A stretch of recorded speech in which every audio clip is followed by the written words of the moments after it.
Case king, पेट सफा, doctor ortho. दोस्तों आज की डेट में काफ़ी ज़्यादा मोस्ट पॉपुलर प्रोडक्ट हैं, लेकिन दोस्तों कभी इनकी शुरुआत एक छोटे से आयुर्वेदिक नुस्खे से हुई थी। लेकिन कैसे ये आयुर्वेदिक नुस्खा आज हज़ारों करोड़ों रुपए का ब्रांड बन चुका है। जानेंगे आज उसकी पूरी कहानी, लेकिन उसके साथ ही उस शख्स की भी कहानी जानेंगे जिसने इन ब्रांड्स को बिल्ड किया और इतना सक्सेसफुल ब्रांड बनाया। तो जानने को मिलेगा सब कुछ आज की इस वीडियो में। अगर आप चैनल पर नए हैं, हमारी छोटी सी यूट्यूब फैमिली के साथ जुड़कर इसको और भी बड़ा करें, जिससे कि हम आपके लिए ऐसी ही रियल बिजनेस केस स्टडीज इस चैनल पर यूं ही लाते रहें। दोस्तों ये कहानी है संजीव जुनेजा की। संजीव जुनेजा के पिताजी की साल 1999 में मृत्यु हो गई थी और मृत्यु होने के बाद संजीव जुनेजा के पास बिल्कुल भी कोई काम नहीं था। वो यही सोच रहे थे कि अब मैं करूं क्या, क्या ना करूं।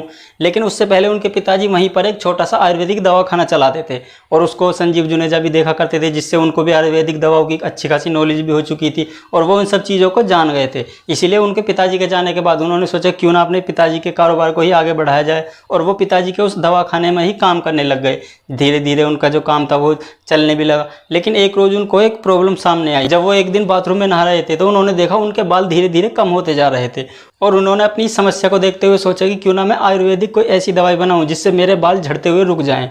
और उन्होंने फिर कुछ टाइम तक शोध करने के बाद एक ऐसी दवाई बनाई, एक ऐसा तेल बनाया जिससे बालों का झड़ना रुक सकता था। उससे उनको काफ़ी फ़ायदा भी पहुंचा और इसीलिए फिर संजीव जुनेजा ने उस दवाई को लगाकर इस्तेमाल भी किया, और उस तेल को लगाने के बाद उनको काफ़ी अच्छा महसूस हुआ। उनके जो बाल निकल गए थे वो वापस से आने लगे और उनका जो फॉर्मूला बनाया हुआ था वो अच्छे से काम भी कर रहा था। इसीलिए उन्होंने सोचा कि क्यों ना ये जो अपने लिए बनाया फॉर्मूला है अब इसको अच्छे से पैक करके क्यों ना लोगों को भी दिया जाए, क्योंकि ये समस्या सभी को थी। और उन्होंने सोचा कि अगर ये समस्या मुझे है तो और भी काफ़ी सारे लोगों को ये समस्याएं होती हैं, तो क्यों ना अपने इस फॉर्मूले को अब लोगों को भी बेचा जाए और उससे अच्छा खासा प्रॉफिट भी अर्न किया जाए। तो इसीलिए फिर उन्होंने अपने इस तेल को शीशी में भरकर और इसका केस किंग नाम रखकर बाज़ार में बेचना शुरू किया।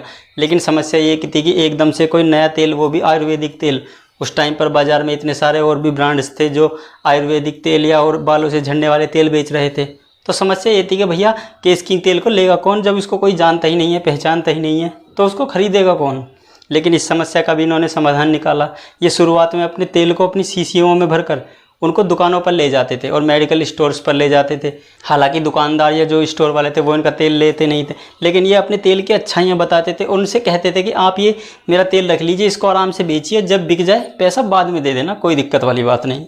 और इसी तरह से फिर इन्होंने अपनी जो शीशियाँ थी उनको दुकानों पर रखना शुरू किया। दुकानों पर रखने के बाद फिर लोगों ने उसको ख़रीदना भी शुरू किया, और जैसे एक बार कोई ख़रीद लेता था तो इनका जो तेल था वो इतना अच्छा था कि एक बार जो ख़रीद लेता था वो उसको दोबारा तिबारा ज़रूर ख़रीदता था, क्योंकि इनका जो वो फॉर्मूला था वो बेहद ही अच्छा था और उसको लगाने के बाद परिणाम भी काफ़ी जल्दी देखने को मिल रहे थे। इसलिए लोगों ने भी इनका जो केस किंग तेल था उसको ख़रीदना शुरू कर दिया। जिसने एक बार ख़रीदा वो फिर लगातार इनके केस किंग तेल को ख़रीदता चला गया।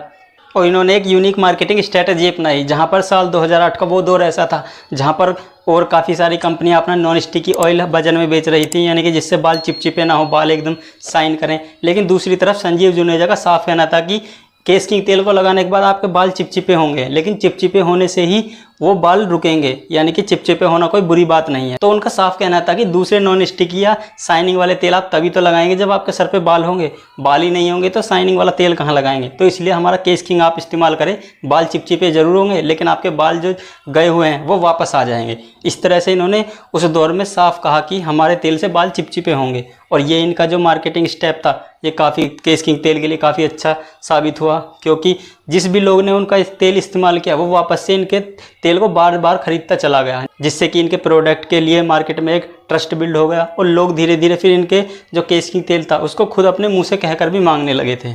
फिर संजीव जुनेजा ने सोचा कि क्यों ना अपने इस प्रोडक्ट की थोड़ी बहुत मार्केटिंग भी की जाए, लेकिन मार्केटिंग करने के लिए इनके पास उतना पैसा भी नहीं था कि ज़्यादा पैसा इन्वेस्ट कर कर अपने प्रोडक्ट की मार्केटिंग करा सकें। इसीलिए खुद अपने हाथ से पर्चे बनाकर उनको शहर में जितने भी ऑटो रिक्शा, जितने भी रिक्शे वाले, जितने भी बस वाले चलते थे उन सब के पीछे चिपका देते थे, जिससे कि इनके प्रोडक्ट की मार्केटिंग भी होती थी पूरे शहर में।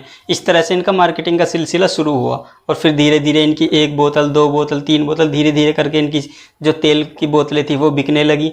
लेकिन उस टाइम तक ये खुद ही अपने तेल को बनाकर खुद ही सारा प्रोसेस कर कर उसको बेचने लगे थे। लेकिन फिर धीरे धीरे जब इनकी मार्केट चलने लगी तो इनके जो केस किंग की मार्केट है वो ज़्यादा बढ़ने भी लगी, तो फिर इनके लिए उस तेल की आपूर्ति करना करना मुश्किल हो चुका था। इसीलिए फिर इन्होंने हिमाचल प्रदेश में एक छोटा सा प्लांट लगाया, जहाँ पर फिर ये केश किंग तेल का उत्पादन करने लगे और धीरे धीरे देखते ही देखते केश किंग एक ब्रांड बनता चला गया।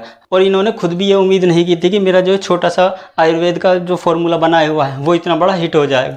लेकिन हिट होने का सबसे बड़ा कारण यही था कि आप जब भी किसी भी प्रॉब्लम का हल लेके आते हैं तो वो बिजनेस आपका ज़रूर सक्सेसफुल होता है। और ये मैं अपनी हर वीडियो में भी आपको हर टाइम बोलता हूँ कि आप अगर किसी भी प्रॉब्लम का हल बनाते हैं और उस पर अपना बिजनेस स्टार्ट करते हैं तो आपको सफलता निश्चित ही मिलेगी। लेकिन पूरा सेटअप लगाने के बाद फिर इनके पास कोई सेल्स टीम नहीं थी जिससे कि अपने प्रोडक्ट की सेल्स बढ़ाई जा सके। शुरुआत में इनकी जो सेल्स थी वो लोगों के रिकमेंड करने पर ही चल रही थी। किसी ने तेल खरीदा वो दूसरे को रिकमेंड करा, दूसरे ने खरीदा किसी तीसरे को रिकमेंड करा, तो इस तरह से इनकी सेल शुरुआती इस तरह से हो रही थी। लेकिन फिर इन्होंने देखा कि इस तरह कब तक करेंगे। फिर इन्होंने अपनी एक सेल्स टीम हायर करने के बाद अपनी सेल्स को धीरे धीरे बढ़ाना शुरू किया, अपने केश किंग तेल के एडवर्टीजमेंट शुरू किया और देखते ही देखते केश किंग एक बहुत बड़ा ब्रांड बनता चला गया। इवन इतना बड़ा ब्रांड बन गया कि जिसने एक बार केश किंग तेल लगाया उसने दोबारा किसी तेल को लगाया ही नहीं।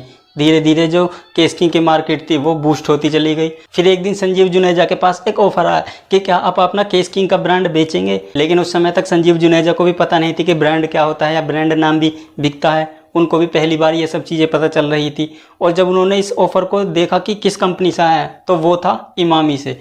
तो इन्होंने भी सोचा कि इमामी इतनी बड़ी आयुर्वेदिक कंपनी है, क्यों ना अपने प्रोडक्ट को इनको बेच दिया जाए, क्योंकि ये मेरे प्रोडक्ट को और भी ज़्यादा ऊंचाइयों पर लेके जा सकते हैं। और बेचने का दूसरा कारण ये भी था कि अगर ये अपने प्रोडक्ट को इतना बड़ा बनाना चाहते तो उसके लिए इनको पूरा सेटअप करना पड़ता, प्रोडक्शन लाइन चालू करनी पड़ती, खूब सारा इन्वेस्टमेंट करना पड़ता। और इन्होंने सोचा कि अगर मैं इतना सारा इन्वेस्ट एक ही प्रोडक्ट पर कर दूंगा तो फिर मैं बाकी प्रोडक्ट नहीं बना पाऊंगा। इसीलिए इन्होंने अपना प्रोडक्ट 1651 करोड़ रुपए में इमामी को बेच दिया। और इमामी को बेचने के बाद फिर इन्होंने सोचा कि कोई बात नहीं, केश किंग बिक गया, हम कोई दूसरा प्रोडक्ट बना लेंगे। उस पैसे को मिलने के बाद फिर इन्होंने दूसरे आइडिया पर काम करना शुरू किया। फिर इन्होंने देखा कि भैया कोई दूसरी ऐसी प्रॉब्लम पकड़ो जो सबसे कॉमन प्रॉब्लम हो और उस पर प्रोडक्ट बनाएंगे। फिर इन्होंने देखा कि भैया आम लोगों के घरों में प्रॉब्लम होती है कि कब्ज़ की प्रॉब्लम, सबको कब्ज़ ज़्यादा होती है। तो इसीलिए इन्होंने एक नया प्रोडक्ट बनाया, पेट सफ़ा। और पेट सफ़ा एक ऐसा प्रोडक्ट बना जो सबके घरों में यूज होने लगा। और फिर इन्होंने राजू श्रीवास्तव से भी उसके काफ़ी सारे ऐड चलवाए, जिससे कि भी वो एक मोस्ट पॉपुलर प्रोडक्ट बन गया। और फिर इसी तरह से इन्होंने ऐसी कॉमन प्रॉब्लम्स को पकड़ा जो सभी के घरों में होती हैं। उसके बाद इन्होंने जोड़ों के दर्द के लिए डॉक्टर ऑर्थो दवाई बनाई, जिसमें कि सभी एक एज के बाद सभी लोगों के घुटने में दर्द होने लगता है। और उस घुटने के दर्द के लिए इन्होंने एक आयुर्वेदिक तेल बनाया जिसका नाम रखा डॉक्टर ऑर्थो। डॉक्टर ऑर्थो एक ऐसा तेल था जो जोड़ों में लगाने के बाद तुरंत राहत देता था। इसीलिए फिर इनका जो ऐड थे वो भी इन्होंने जावेद अख्तर से करवाए। और वो ऐड को करने के बाद इनका जो डॉक्टर ऑर्थो प्रोडक्ट था वो भी मोस्ट पॉपुलर हिट हुआ।